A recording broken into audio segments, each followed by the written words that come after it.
이 시대를 가리켜 불확실성의 시대라고 말하지만 모든 세상의 역사는 불확실성의 역사입니다. 또한 모든 삶은 또한 불확실한 삶입니다. 그러나 예수 그리스도를 믿는 성도들은 어떠한 불확실한 세상 속에서도 흔들리지 않는 확신 속에 살아갑니다. 어떤 요동치는 세상 속에서도 안정감 있는 영혼과 심령으로 살아갑니다. 그것은 하나님께 대한 확신 때문입니다. 우리를 그리스도를 통하여 사랑하시는 하나님의 사랑에 대한 확신 때문입니다. 그 사랑으로 우리를 구원하신 구원에 대한 확신 때문입니다. 불확실한 세상 속에서 확신으로 담대하게 살아가는 삶의 근거는 하나님의 사랑에 있습니다. 하나님의 사랑에 깊이 뿌리 바른 영혼은 어떠한 세상의 요동치는 환경 속에서도 결코 요동함이 없이 안정감 있는 삶을 살아갑니다. 세상에 휩쓸리지 않습니다. 세상의 시험과 유혹에 쓰러져 넘어지지도 않습니다. 자만하여 교만 속에 우쭐함으로 쓰러지지도 않습니다. 하나님의 인도하심을 따라 믿음으로 걸어갈 뿐입니다. 사람들의 마음속에 사랑이 결핍되면 그로 인하여 불안과 두려움이 사로잡습니다. 사람들의 모든 마음과 정신의 문제는 단 한마디로 설명될 수 있습니다. 그것은 사랑의 결핍입니다. 마땅히 우리의 영혼과 심령에 가득해야 할 사랑이 결핍될 때 그 빈자리는 불안과 걱정, 염려, 근심, 그리고 시험과 유혹에 쓰러지는 나약한 영혼이 되어버리고 맙니다. 마땅히 바라야 될 사랑을 올바르고 분별력 있고 거룩한 사랑 속에 자라난 영혼은, 그 사랑 속에 거하는 영혼은 불안과 두려움이 없습니다. 담대합니다. 어떤 요동치는 세상 한복판에서도 흔들림 없는 확신 속에 살아갑니다. 그러므로 우리가 진정 뿌리 내려야 하는 것은 참되시고 거룩하시고 그리고 분별력 있는 하나님의 완전한 사랑입니다. 그 사랑 안에 깊이 뿌리 내려야 합니다. 예수 그리스도 안에서 나타난 우리를 향해 주어지는 하나님의 사랑을 깨닫고 믿고 확신하는 사람들은 어떠한 불확실한 세상 속에서도 담대한 확신으로 살아가게 됩니다. 로마서 8장이 바로 우리에게 그것을 선물해 주고 있습니다. 로마서 8장은 예수 그리스도 안에서 우리에게 주어진 이 구원이 영원히 안전하다는 것을 설명하고 있습니다.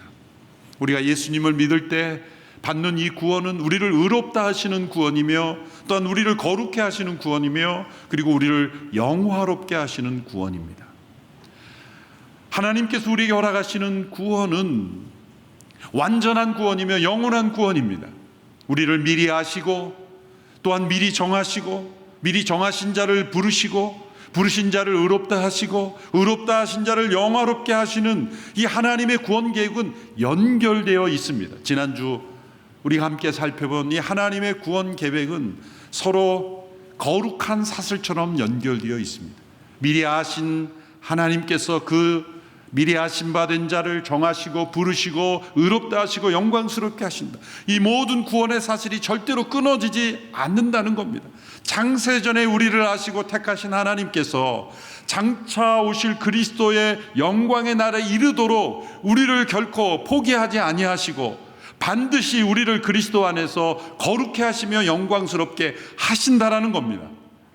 그것은 우리의 상태나 믿음에 근거한 것이 아니라 하나님의 주권과 하나님의 은혜와 하나님의 사랑에 근거해서 반드시 그렇게 될 것을 우리가 확신할 수 있다는 겁니다.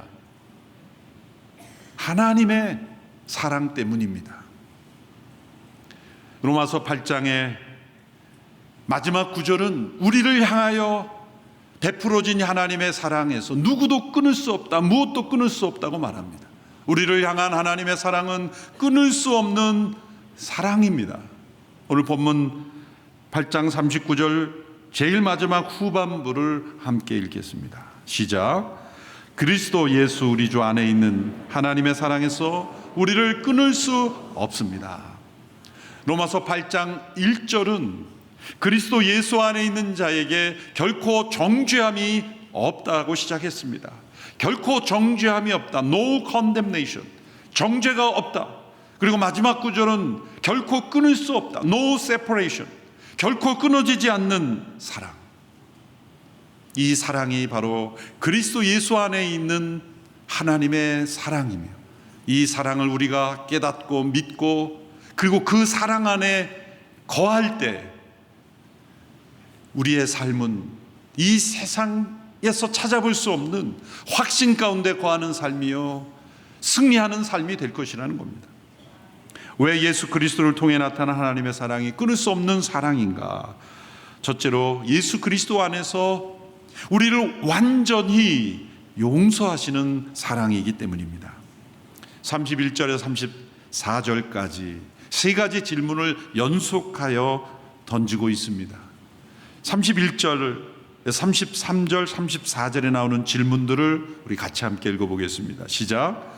누가 우리를 대적하겠습니까? 누가 하나님께서 택하신 자들을 고소할 수 있겠습니까? 누가 정죄하겠습니까?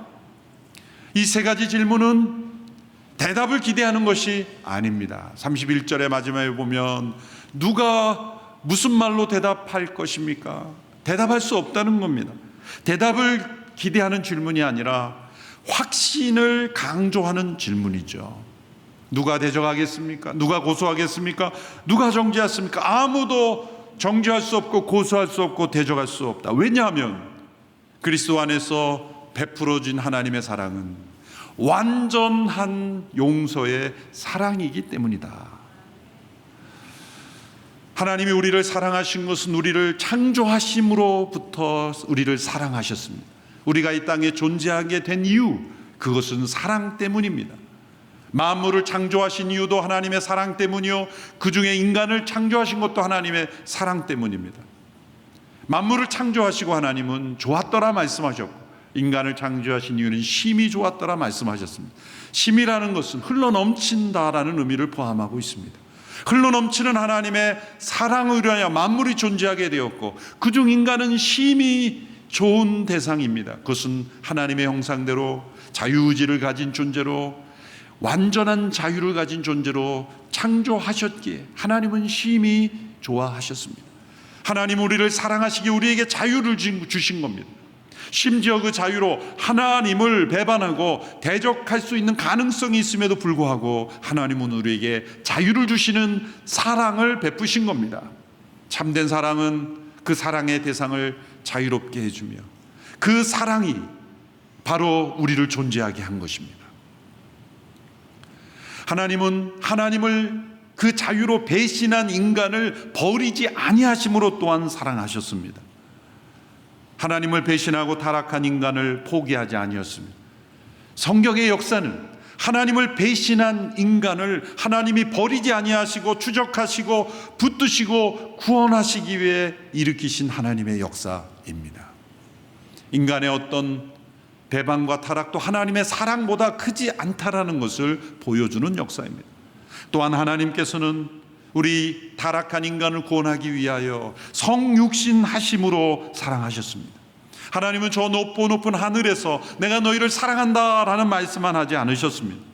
육신을 입고 사람이 되시기까지 우리를 사랑하셨습니다. 또한 하나님의 사랑은 거기에 그치지 않습니다. 독생자 예수 그리스도 하나님의 아들을 죽음에 넘기우심으로 사랑하셨습니다. 오늘 본문에 의하면 자기 아들을 아끼지 아니하시고 우리를 위하여 내어 주신 사랑입니다. 2004년도에 저는 온누리교회 사역하다가 미국 유학을 가게 되고, 거기에서 유학생활을 얼마 되지 않아서 저희 아들이 급성 신장염에 걸려서 갑자기 신장이 망가지기 시작했습니다. 더 어려워질 수 있다는 의사의 진단에 긴급 한국으로 가족은 돌려보내고 혼자 일정한 기간 공부를 했던 기간이 있습니다. 도서관에 앉아 책을 읽는 가운데 갑자기 불안과 두려움이 엄습해 왔습니다. 아들이 이러다가 정말 생명도 위험이 오는 게 아닐까라는 두려움이 찾아왔을 때 한편으로 아들을 살릴 수 있는 길이 나의 생명을 내어준다면, 살릴 수 있다면 나는 어떻게 할 것인가 고민하는데 오랜 시간이 걸리지 않았습니다. 당연히 내가 죽어서 아들을 살려야지 라는 생각이 들었습니다. 어떠한 방법으로든지 내 생명을 내놓는다면, 아들이 살아난다면, 그 길이 방법이라면 나는 그렇게 해야 하지 않느냐, 그런 담대함이 일어난 것이죠. 그러고 보니까 그렇게 말 안 듣는 아들이 나보다 더 소중한 존재더라고요. 그것은 정상적인 부모라면 다 가지는 생각 아닐까요? 하나님께서 자기 아들을 아끼지 아니하시고 내어주셨다는 것은 내가 하기 어려운 일이 너가 좀 해라라고 아들한테 떠넘긴 게 아니라는 거죠. 하나님 당신 자신의 희생보다 아들을 내어주신 것은 자신의 희생보다 더 큰 사랑인 것입니다. 그 사랑으로 우리를 구원하시기 위하여 그 아들을 죽음에 넘기우신 겁니다. 옥타비누스 윈슬라우라는 청교도의 글에는 이런 글이 있습니다. 누가 예수님을 죽음에 내어주었는가? 유다가 돈 때문에 내어준 것도 아니고, 빌라도가 두려움 때문에 내어준 것도 아니며, 유대인들이 시기심 때문에 내어준 것도 아니다. 바로 하나님 아버지가 사랑 때문에 그렇게 하신 것이다. 자기 아들을 내어주기까지 사랑하실 이유가 있었을까요? 있었습니다. 하나님은 그 아들의 죽음에서 일으키실 수 있는 능력의 하나님이시며, 또한 그분의 부활의 생명으로 우리 모든 죄인을 하나님의 자녀로 입양하여 예수님이 맏 형이 되게 하시고 맏 아들이 되게 하시고 우리 모두를 그리스도 안에 한 형제 자매가 되게 하시는 하나님의 구원 계획이었기 때문입니다. 그러나 그것은 이 십자가의 고통과 죽음이라는 이 희생을 감당하였고, 그리고 그 희생을 하나님이 감당하신 사랑입니다. 그러므로 하나님은 이 독생자 예수 그리스도의 죽음을 통해 우리를 완전히 용서하심으로 우리를 사랑하셨습니다. 하나님의 사랑은 완전한 용서의 사랑입니다. 그러므로 로마서 8장 31절 이하에 나오는 누가 우리를 대적하겠습니까? 누가 우리를 고소합니까? 누가 우리를 정죄할 수 있습니까? 라는 이 질문을 할 수 있는 것입니다. 이것은 죄와 허물이 많은 사람이 뻔뻔스럽게 내가 뭘 문제라고 그럽니까? 라는 것이 아닙니다. 다른 사람도 그렇게 다 사는데 왜 나만 가지고 그럽니까? 라는 합리화의 질문도 아닙니다. 자신의 죄와 허물의 연약함과 실패를 깊이 인식하면서도, 그럼에도 불구하고 그리스도 예수 안에서 나를 완전히 용서하시는 하나님의 사랑에 깊이 뿌리 박은 영혼이기에, 나를 향한 하나님의 사랑 안에서 누가 나를 정죄하겠습니까? 누가 나를 고소하겠습니까? 누가 나를 대적하겠습니까? 라는 담대한 확신의 고백인 것입니다. 그럼에도 불구하고 우리 자신을 살펴보면 우리 안에 있는 죄가 우리를 대적합니다. 허물과 연약함과 실패가 냄새를 맡고 찾아온 사단에 의한 고속감이 됩니다.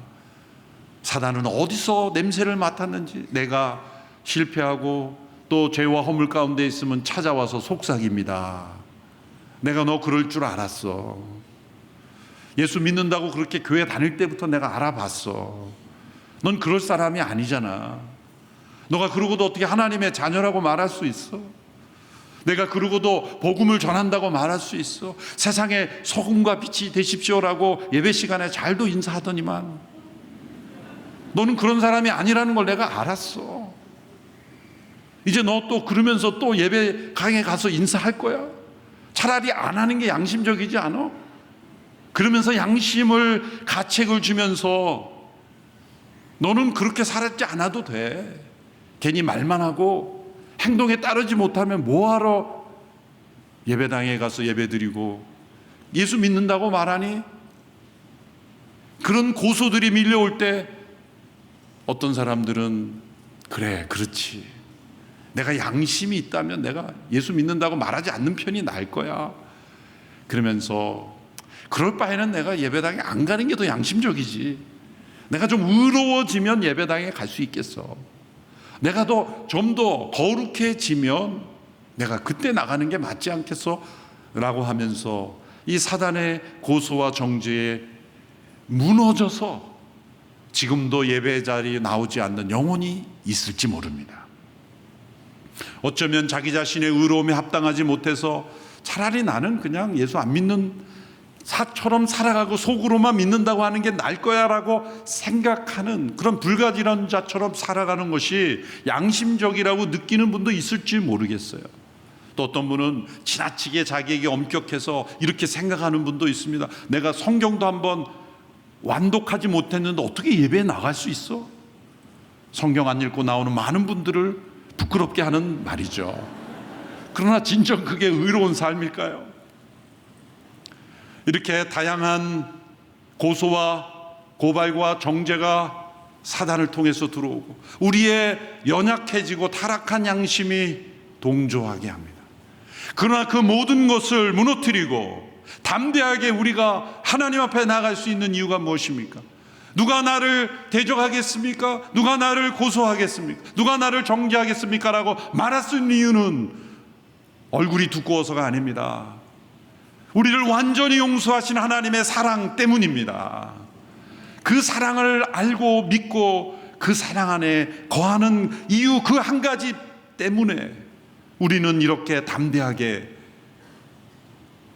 사단의 정죄를 대적하며 하나님 앞에 나올 수 있는 겁니다. 때로 그러한 확신을 가지지 못하고 사단의 고소와 정죄에 쓰러져 있는 영혼을 다시 일으키시고 의심하고 불안한 영혼을 확신을 주기 위해서 예수님께서 지금 하나님 보좌 우편에서 하시고 계신 일이 있습니다. 그것이 34절에 나오는 내용입니다. 34절의 말씀을 함께 읽겠습니다. 시작. 누가 정죄하겠습니까? 죽었을 뿐 아니라 살리심을 받으신 분은 그리스도 예수이십니다. 그분은 하나님 오른편에 계시며 우리를 위해 간구하십니다. 십자가의 고통을 담당하시고 죽으시고 부활하셔서 승천하신 예수님께서 지금 하나님 보좌 우편에서 하시는 사역은 무엇입니까? 우리를 위하여 중보하시는 내용입니다. 변호하시는 겁니다. 간구하시는 겁니다. 무엇을 위해 중보하고 간구하십니까? 이 하나님의 완전한 용서를 믿음으로 확신하지 못하고 흔들리고 방황하며 쓰러지는 사단의 포로가 되어 넘어가는 이들을 붙잡아 주시기 위해서 하나님 보좌 우편에서 중보기도의 사역을 지금도 하고 계신 겁니다. 우리 가운데 때로 이 사단의 고소와 정죄 앞에 쓰러져 신음하다가 다시 믿음을 가지고 하나님의 사랑 앞에 나온 영혼이 있다면 바로 예수 그리스도의 이 중보 기도의 효력이 때문입니다. 예수님이 우리를 위하여 중보하시기에 우리가 다시 일어설 수 있는 거예요. 자신의 어떤 결심이나 또 자신의 어떤 영혼이 특별해서 일어난 것이 아닙니다. 지금도 우리를 위하여 하나님 보좌 우편에서 간구하고 계신 예수님의 이 중보로 인하여 우리가 다시 일어선 줄로 믿습니다. 이러한 모습을 구약에서 보여준 환상이 스가랴 3장에 나옵니다. 스가랴가 본 환상에는 대제사장 여호수아가 나타납니다. 포로기 이후에 이끌었던 대제사장. 근데 그 대제사장이 마땅히 입어야 될 옷이 아닌 더러운 옷을 입고 있었습니다. 사단이 곁에서 고소하고 있습니다. 마땅히 정당한 고소입니다. 구약의 모세 시대에는 다른 불로 분향을 해도 죽임을 당했던 엄격한 하나님의 법 앞에 이 여호수아는 죽임당하 마땅합니다. 그런데 놀랍게 하나님은 무죄를 선언하시고 도리어 고소하는 사단을 책망하십니다. 그 이유는 하나님께서 어떻게 조치하셨는가에 달려 있습니다. 그 대제사장이 입은 더러운 옷을 벗기라고 천사들에게 명하시고 아름다운 옷, 의의 옷, 합당한 옷을 입혀주셨기 때문입니다.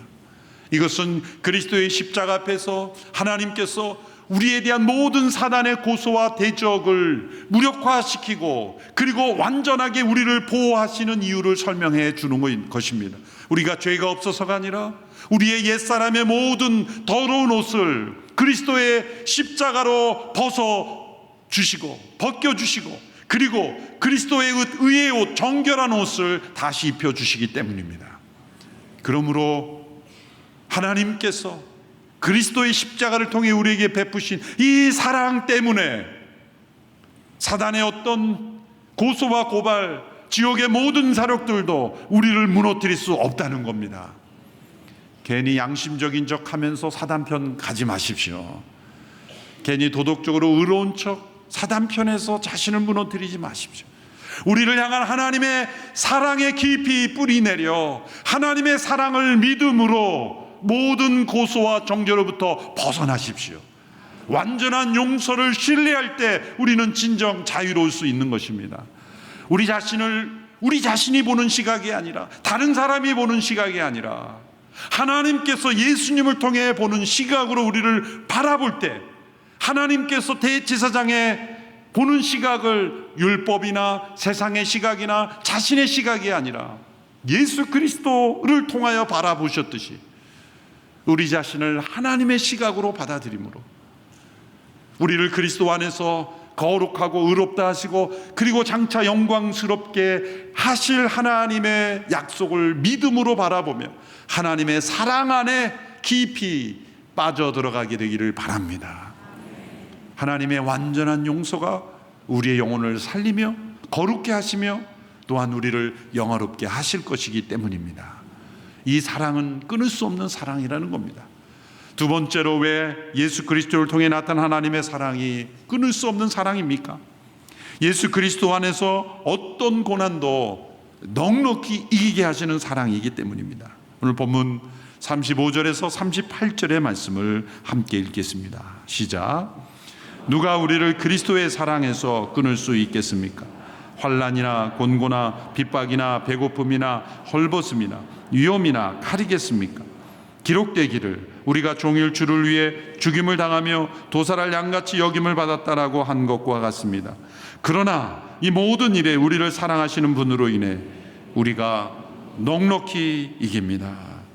누가 우리를 그리스도의 사랑에서 끊을 수 있겠습니까? 라고 말하고 끊을 수 있는 것처럼 보이는 목록들을 열거합니다. 7가지 고난의 모습이죠. 환난, 곤고, 핍박, 헐벗음, 배고픔, 그리고 위험, 칼. 이것은 우리에게는 낯선 단어일지 모르지만 로마서가 기록될 당시에 그리스도인들이 처했던 고난의 모습들이었습니다. 그 종착지는 죽음입니다. 죽음에 이르게 하는 이 많은 고난들, 그것을 우리는 넉넉히 이길 수 있다. 우리를 향한 하나님의 사랑으로 인하여. 사랑은 우리로 하여금 넉넉히 이기게 하시는 사랑이라는 겁니다. 요한일서 5장 4절에서도 이미 말씀했습니다. 하나님에게서 난 사람은 누구나 세상을 이깁니다. 세상을 이긴 이김은 이것이니 바로 우리의 믿음입니다. 믿음으로 세상을 이긴다는 것은, 예수 믿는 사람들은 세상에서 원하는 일을 다 이루고 또 하고 싶은 대로 다 한다는 뜻이 아닙니다. 세상을 정복했다고 하는 사람들을 보십시오.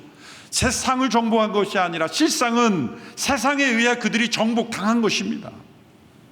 믿음으로 세상을 이긴다는 것은 이 죽음을 이긴 그리스도의 승리를 우리가 함께 참여한다는 것입니다. 로마서 8장의 많은 말씀이 곰곰이 생각해보면 예수님께서 요한복음에서 여러 번 말씀하신 내용을 사도 바울이 적용한 것을 알 수가 있습니다. 요한복음 16장 33절의 말씀을 우리 함께 읽어보겠습니다. 시작. 내가 너희에게 이런 것들을 말하는 것은 너희가 내 안에서 평안을 누리게 하려는 것이다. 너희가 이 세상에서는 고난을 당할 것이다. 그러나 담대하라. 내가 세상을 이미 이겼다. 십자가를 지시기 전에 하신 예수님의 말씀이에요. 예수님은 내가 이미 이겼다라고 말씀했습니다. 장차 다가올 십자가도 이긴 것입니다. 그러므로 그 십자가를 따르는 성도들도 다 이미 이긴 것입니다. 그 승리를 우리가 함께 누리는 것입니다. 올림픽이나 월드컵 이런 국제 대회에 보면 한국 대표 선수들이 나가서 싸워서 승리합니다. 그러면 온 국민이 승리하는 이 기쁨을 나누며 마치 자기가 한 것처럼 막 좋아해요. 자기가 한 거는 소파에 누워서 과자 먹은 것밖에 없으면서 마치 자기가 골을 넣은 것처럼, 자기가 우승한 것처럼 막. 왜 그럴까요? 한 사람이 금메달을 따도 온 국민이 박수를 치며 좋아하는 것은 연결되어 있기 때문이 아닌가요? 우리나라를 대표하고 내가 우리나라 국민이란 연결이 되어 있기 때문이 아닐까요? 그리고 법적으로도 실제로 한 사람이 이겨도 그 나라의 국기가 올라가지 않습니까? 연결되어 있기 때문입니다. 그러므로 예수님께서 내가 세상을 이미 이겼다라는 이 승리의 선언이 예수님과 연결된 사람에게는 동일한 나의 승리가 되는 것입니다. 그 연결이 뭡니까? 믿음입니다. 예수님의 죽음이 나의 옛사람의 죽음이고 예수님의 부활 안에서 내가 부활의 생명이 나에게 주어진 것을 믿는 사람은 내가 세상을 이미 이겼다라고 말씀하시는 그 예수님의 승리가 바로 나의 승리가 된다는 겁니다. 왜냐하면 그 죽음 안에서 하나님의 사랑이 나에게 흘러가기 때문에, 그 부활 안에서 하나님의 사랑이 나에게 흘러오기 때문입니다. 모든 죽음을 이기고 승리하신 그 주님 안에서 우리에게도 그 승리할 수 있는 하나님의 사랑의 능력이 우리에게 흘러오기 때문입니다. 오늘 말씀에 사도 바울이 구약의 시편의 한 말씀을 인용합니다. 시편 44편 22절에 내가 종일 죽임을 당하였고 또 도살을 당하는 양같이 여김을 받았습니다 라고 그 구절 다음에 뭐라 하냐, 하나님 자기 백성을 구원해 주소서라는 그런 탄원의 기도가 나옵니다. 네, 바울은 그것을 인용하면서 우리도 그 시편 기자처럼 죽임당하고 도살할 양같이 여김을 당하고 있습니다. 그러나 우리는 하나님 나를 구원해 주소서라고 하는 기도하지 않습니다. 도리어 우리는 내가 세상을 이겼노라 하신 그리스도 안에서 우리는 넉넉히 이깁니다라고 고백하고 있는 거예요. 아직 구세주가 오지 않은 시편 기자들은 죽음 앞에서 하나님 저를 구원해 주소서라고 그렇게 기도했지만, 사도 바울은 이제 우리는 그런 기도가 아니라 시편을 다시 쓸 수 있다고 고백하는 거예요. 하나님 구원해 주소서가 아니라 구원하신 하나님 안에 우리는 넉넉히 이깁니다. 시편을 다시 쓴 겁니다, 사도 바울이. 37절에 보면 넉넉히 이기는데 일부분의 일이 아니라 모든 일에 넉넉히 이깁니다. 이 모든 일의 범위는 얼마나 넓은 것일까요? 38절, 39절에서 그 모든 것의 범위를 이렇게 설명하고 있습니다. 우리 같이 읽어보겠습니다. 시작. 나는 확신합니다. 죽음이나 생명도, 천사들이나 악마들도, 현재들이나 장래일이나 어떤 능력도, 높음이나 깊음이나 다른 어떤 피조물도 그리스도 예수 우리 주 안에 있는 하나님의 사랑에서 끊을 수 없느니라. 여기 열거되는 모든 것들은 하나하나 다 해석하기도 어려울 뿐만 아니라 할 필요도 없는 것은 하나님의 사랑에서 끊을 수 있는 세상의 모든 것들, 거기엔 죽음이라는 부정적인 것도 있지만 생명이나 또한 천사들, 좋은 일들도 있습니다. 우리를 하나님의 사랑에서 떨어지게 하는 것은 고난만이 아닙니다. 축복도 하나님의 사랑에서 떠나게 할 수 있어요.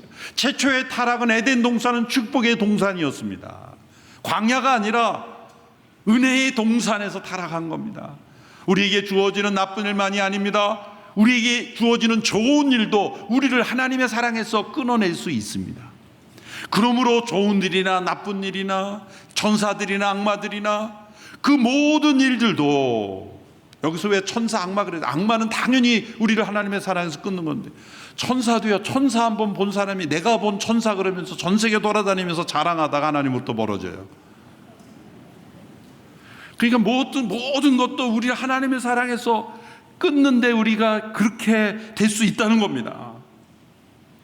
그러나 그 모든 것도 하나님의 사랑에서 끊을 수 없다. 이 말씀은 또 요한복음에서 예수님께서 이미 말씀하신 내용을 사도 바울이 성령 안에서 적용한 말씀으로 보입니다. 요한복음 10장 28절 29절의 말씀입니다. 같이 읽어보겠습니다. 시작. 나는 그들에게 영생을 준다. 그들은 영원히 멸망하지 않을 것이며 어느 누구도 내 손에서 그들을 빼앗을 수 없다. 그들을 내게 주신 내 아버지는 모든 것보다 더 크신 분이다.